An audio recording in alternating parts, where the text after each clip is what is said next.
Good evening, I'm Brian Reagan. This is Tyler Kelly. Welcome to our Twilight Talks on Abraham. And tonight we are in chapter 20, verse 17 through chapter 21, verse 7. Tyler? So Abraham prayed to God, and God healed Abimelech, his wife, and his female servants, and they bore children. For the Lord had closed up all the wombs of the house of Abimelech because of Sarah, Abraham's wife. And the Lord visited Sarah as he had said, and the Lord did for Sarah as he had spoken. For Sarah conceived and bore Abraham a son in his old age, at the set time of which God had spoken to him. And Abraham called the name of his son who was born to him, whom Sarah bore to him, Isaac. Then Abraham circumcised his son Isaac when he was 8 days old, as God had commanded him. Now Abraham was 100 years old when his son Isaac was born to him. And Sarah said, God has made me laugh, and all who hear will laugh with me. She also said, who would have said to Abraham that Sarah would nurse children, for I have borne him a son in his old age. And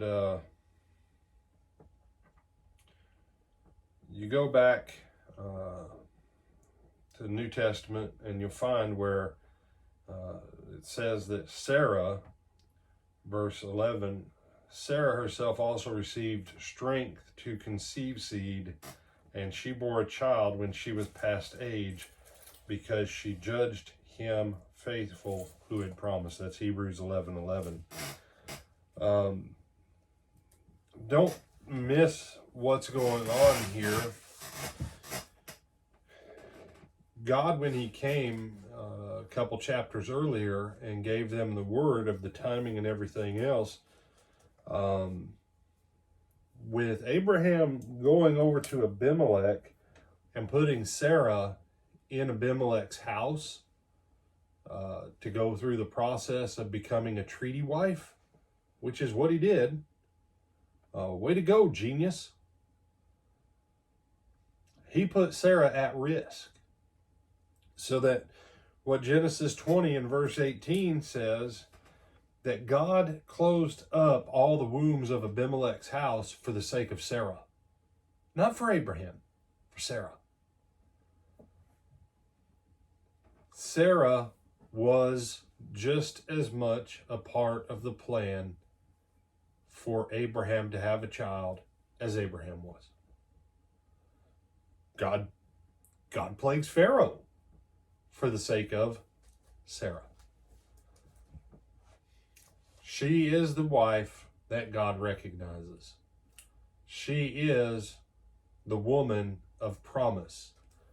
The Apostle Paul in Galatians will make the point that Sarah corresponds to heavenly Jerusalem and promise with Isaac, whereas Hagar and Ishmael correspond to Mount Sinai and earthly Jerusalem and bondage.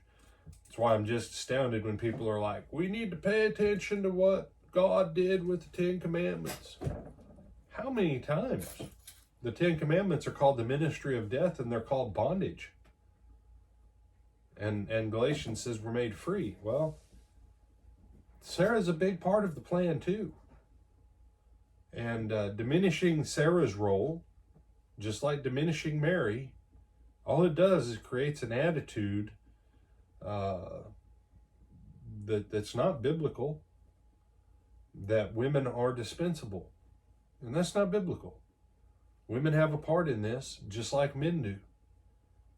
You know, it was a woman who helped undo everything in the Garden of Eden. It was a woman who helped re-undo everything, or undo everything, that Eve did. Her name was Mary. Elizabeth has a part in it with Mary, with the birth of John and the birth of Jesus. Sarah here, Hannah. All these women, they have a part. God has a place for women too.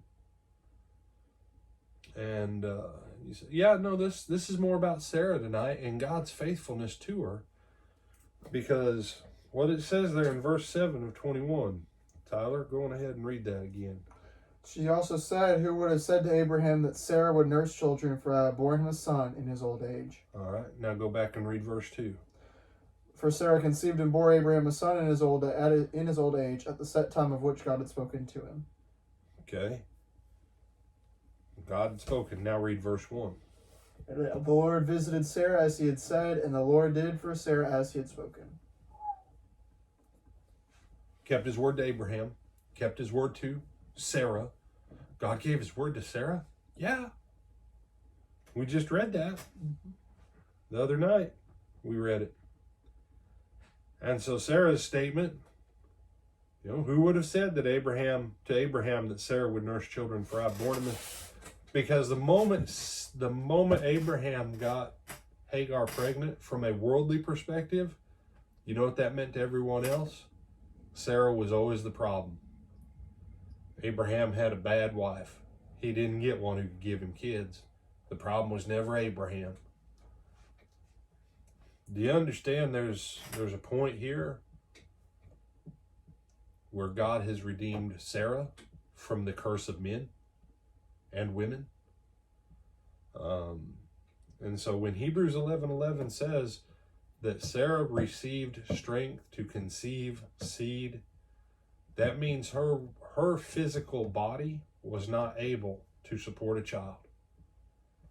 God regenerated and gave her the physical ability and renewed all of her organs so she could conceive a child with Abraham, bring that child to full term, and that child be fully healthy.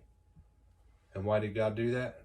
Because she judged him faithful who had made the promise to her. Faith of Sarah in the story of Abraham. You have anything else you want to add, my brother? No, sir. With that, we bid you good night.